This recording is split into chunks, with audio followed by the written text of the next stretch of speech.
بابا جی نے یہ بات سنی تو کچھ دیر کے لیے وہ خاموش ہو گئے اور ان کی ہچکی اس کے بعد پھر بند گئی۔ وہ پھر سے اور زیادہ زور سے رونے لگے۔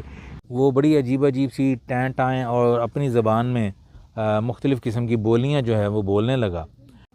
السلام علیکم دوستو، محمد عظیم حیات یو کے شہر لندن سے حاضر خدمت ہوں ایک ویڈیو کے ساتھ۔ اور آج کی ویڈیو جو ہے وہ میں گھاس پہ بیٹھ کے بنا رہا ہوں۔ تھوڑی سی واک کی اور ہوا بہت اچھی تھی۔ میں نے سوچا کہ آج گھاس پہ بیٹھ کے تو ہے جو ایک ویڈیو، ایک پیغام جو ہے وہ آپ دوستوں تک پہنچایا جائے۔ دوستو، کسی ایک دور دراز علاقے میں پرانے وقتوں کی بات ہے کہ ایک بزرگ جو تھے، ایک بابا جی، وہ اللہ تعالیٰ کی توحید کا پیغام جو ہے وہ لوگوں میں پھیلایا کرتے تھے، اور لا الہ الا اللہ کا جو درس ہے وہ لوگوں کو دیا کرتے تھے۔ اور اس مقصد کے لیے انہوں نے ایک مسجد کو آباد کر رکھا تھا۔ وہ وہاں پر جاتے اور بہت سے نوجوانوں کو، بچوں کو، بوڑھوں کو وہ اللہ تعالیٰ کی وحدانیت کا اور توحید کا وہ پرچار کیا کرتے تھے۔ لوگ ان سے بڑے متاثر تھے۔ ایک نوجوان نے ان کو جوائن کیا اور وہ ان سے بڑا متاثر ہوا۔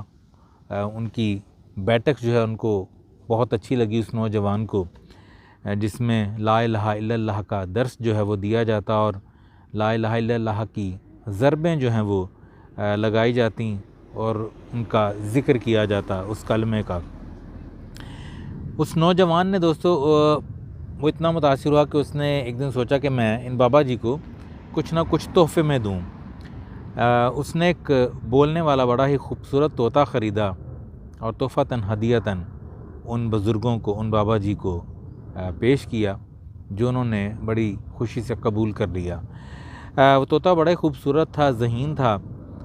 بابا جی کی روٹین یہ بن گئی کہ وہ شام کو جاتے ہوئے مسجد سے گھر اس کو، طوطے کو ساتھ لے جاتے، اور صبح جب وہ مسجد میں آتے توحید کا پرچار کرنے، لا الہ الا اللہ کا جو ہے پرچار کرنے، تو وہ اس طوطے کو ساتھ لے آیا کرتے اپنے مسجد میں ہی۔ مسجد میں آ کر جب وہ بچے، بوڑھوں اور اپنے جتنے بھی ان کے چاہنے والے تھے، جن کو وہ اللہ کی وحدانیت کا پیغام دیا کرتے تھے، ان کے ساتھ مل کر جب لا الہ الا اللہ کا ورد کرتے، تو وہ طوطا بھی آہستہ آہستہ لا الہ کا وہ ورد سیکھ گیا، اور وہ بھی دن رات لا الہ الا اللہ کی جو ہے وہ ضربیں لگانے لگا۔ ایک صبح جو ہے جب تمام لوگ وہاں پر مسجد میں موجود تھے، تو وہ بابا جی آئے، تو وہ بابا جی بڑے افسردہ تھے اور وہ رونے لگے۔ بہت سے لوگ جو تھے وہ وہاں پر بیٹھے وہ پریشان ہو گئے کہ بابا جی کو آج کیا ہو گیا، بابا جی رو کیوں رہے ہیں۔ تو اسی اثناء میں وہ نوجوان بھی جس نے وہ تحفہ بابا جی کو دیا تھا طوطے کا، وہ بھی وہاں پر آیا، اور اس نے بھی بابا جی سے اصرار کیا کہ آپ رو کیوں رہے ہیں۔ اس کے پوچھنے پر بابا جی نے بتایا کہ بیٹا، وہ جو تحفہ طوطے کا تم نے مجھے دیا تھا، وہ بولنے والا طوطا جو ہر وقت لا الہ الا اللہ کا ورد کیا کرتا تھا، کل رات ایک بلی نے حملہ کیا، اور اس حملے میں وہ طوطا جو ہے وہ مارا گیا۔ وہ بلی جو ہے اس طوطے کو کھا گئی، لے گئی اس کو۔ اس نوجوان نے اپنے بزرگوں کی، اپنے بابا جی کی اس مشکل کو، اس دکھ کی گھڑی کو، تکلیف کو سمجھتے ہوئے ان کی ڈھارس بندھانے کے لیے ان سے کہا کہ بابا جی، کوئی ایسا مسئلہ نہیں ہے، میں انشاءاللہ آپ کو اس سے بھی اچھا ایک طوطا لا دوں گا، اور وہ بھی بہت جلد لا الہ کا ورد سیکھ جائے گا اور ورد کیا کرے گا ہم لوگوں کے ساتھ ہی۔ بابا جی نے یہ بات سنی تو کچھ دیر کے لیے وہ خاموش ہو گئے اور ان کی ہچکی اس کے بعد پھر بند گئی۔ وہ پھر سے اور زیادہ زور سے رونے لگے۔ اس بار پھر نوجوان نے ان سے پوچھا کہ بابا جی، اب کیا بات ہے، آپ کیوں افسردہ ہیں اتنے زیادہ؟ تو وہ کہنے لگے، بیٹا بات یہ ہے کہ مجھے دکھ اس چیز کا زیادہ نہیں ہے کہ وہ طوطا جو ہے وہ مر گیا، کیونکہ دنیا یہ فانی ہے، جو آیا ہے اس نے چلے بھی جانا ہے، میں نے بھی، تم نے بھی، سبھی نے، وہ طوطا بھی چلا گیا۔ دکھ کی بات یہ ہے کہ یہ وہ طوطا تھا جو دن رات لا الہ کی ضربیں لگایا کرتا تھا، اس کو ہر وقت اس کا ورد جو ہے اس کی زبان پر جاری رہتا تھا، کھاتے پیتے اٹھتے بیٹھتے۔ لیکن میں نے ایک چیز نوٹ کی کہ کل رات کو جب بلی نے اس کو جھپٹا، تو خلاف توقع لا الہ کی جگہ وہ بڑی عجیب سی ٹائیں ٹائیں اور اپنی زبان میں مختلف قسم کی بولیاں جو ہے وہ بولنے لگا، اور اس ایک چیز نے مجھے یہ سوچنے پر مجبور کر دیا کہ وہ طوطا جو ہر وقت لا الہ کا رٹا لگاتا تھا، جب اس کے اوپر یہ تکلیف موت کی آئی تو وہ سارے رٹے بھول گیا اور اس نے اپنی زبان میں جو ہے وہ عجیب و غریب بولیاں بولنی شروع کر دیں۔ تو میں ڈر یہ رہا تھا بچے کہ ہم لوگ بھی جو ہیں، ہم بھی لا الہ کا رٹا تو لگاتے ہیں، ضربیں تو لگاتے ہیں، لیکن موت کی سختی جو ہے وہ اس قدر زیادہ ہوتی ہے، اور کیا جانے کہ ہم کس زبان کے ساتھ یہ رٹا لگاتے ہیں، ہمارے دل میں تو یہ لا الہ کی جو اصل قدریں ہیں، جو اصل چیز ہے وہ تو اتری ہی نہیں ہوئی۔ تو میں اس چیز سے ڈر گیا ہوں کہ کہیں ایسا نہ ہو کہ کل کو جب ہمارے اوپر موت کا وقت آئے تو ہم بھی اس کلمے کو بھول جائیں، لا الہ الا اللہ کو بھول جائیں، اور ہم بھی اس بات کا ورد کرنے لگیں جو اصل میں ہمارے دل میں بیٹھی ہوئی ہے۔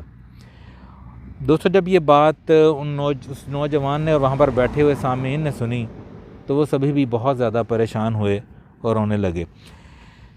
چھوٹا سا سبق دوستو یہی ہے کہ لا الہ الا اللہ جس میں زندگی کی اساس ہے، بحیثیت مسلمان اگر ہم اس کلمے پہ غور کریں تو اس کلمے میں زندگی کا پورا فلسفہ چھپا ہوا ہے۔ جب ہم اس کو دل سے پڑھتے ہیں، اس کی افادیت اور اس کی اہمیت کو سمجھتے ہوئے، تو آپ ذرا غور سے سوچئے گا کہ صرف لا الہ الا اللہ اور پھر محمد رسول اللہ بھی، اس کو پڑھنے سے ہی ہمارے سارے کام سیدھے ہو جانے چاہیے۔ نہ ہم بے ایمانی کریں، نہ ہم بدتمیزی کریں، نہ ہم بد اخلاقی کریں، نہ ہم چوری کریں، نہ زنا کریں، کیونکہ اس میں بہت سی چیزیں پوشیدہ ہیں۔ جب ہم دل سے اقرار کرتے ہیں کہ لا الہ الا اللہ کہ وہ اللہ جو ہے وہ ایک ہے، تو اس کا مطلب یہ ہے اگر وہ ایک ہے تو ظاہری سی بات ہے وہی تمام جہانوں کا پالنے والا بھی ہے، اور میرا رب بھی ہے، آپ کا رب بھی ہے، اور وہ سب جانتا ہے۔ تو انسان کے اندر امید بھی پیدا ہو جاتی ہے، خوف بھی پیدا ہوتا ہے۔ امید یہ کہ وہ رب ہمیں بخشنے والا ہے، خوف یہ کہ ہم جو کام کرتے پھر رہے ہیں اگر پکڑ ہو گئی تو ہم بروز آخرت منہ دکھانے کے قابل نہیں رہیں گے۔ تو دوستو، آج کی اس ویڈیو میں چھوٹا سا پیغام یہی کہ آئیے ہم بھی جب لا الہ الا اللہ محمد رسول اللہ کا ورد کریں، جب اس کی ضربیں لگائیں تو یہ کوشش کریں کہ ہم پورے دل کی گہرائیوں سے اس کو کریں، ادا کریں، تاکہ کل کو جب ہمارے اوپر بھی موت کا وقت آئے تو ہمارے دل میں بیٹھا ہوا یہ کلمہ ہماری زبان سے خود بخود آٹومیٹکلی جو ہے وہ جاری ہو جائے اور انشاءاللہ ہماری بخشش کا سامان بن جائے۔ ویڈیو ختم کرنے سے پہلے کیمرے کا رخ اس طرف کو کرتا ہوں، آپ تھوڑے سے مناظر دیکھیے اور اس کے بعد ویڈیو جو ہے میں بند کروں گا۔ اپنا بہت سا خیال رکھیے گا۔ یہ دیکھیے اس وقت جناب یہ کوے حضرات بہت زیادہ آ گئے ہیں، کسی نے ان کو کھانا ڈالا ہے۔ میں بھی اکثر ڈال دیا کرتا ہوں لیکن آج میں ان کا کھانا ساتھ نہیں لایا۔ تو بہرحال بہت خوبصورت دن تھا، تقریباً 20 ڈگری 21 ڈگری کا آج درجہ حرارت تھا۔ یہ کچھ کبوتر بھی آ گئے ہیں۔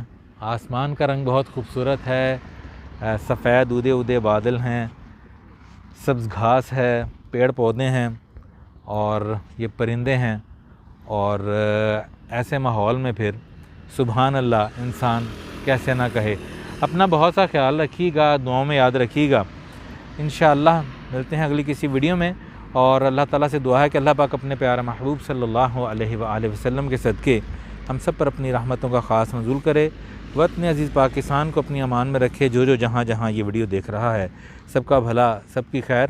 اور ان کبوتروں میں دوستو، جنگلی کبوتروں میں یہ خوبصورت سفید رنگ دیکھیے، اللہ کی قدرت کا فن پارا۔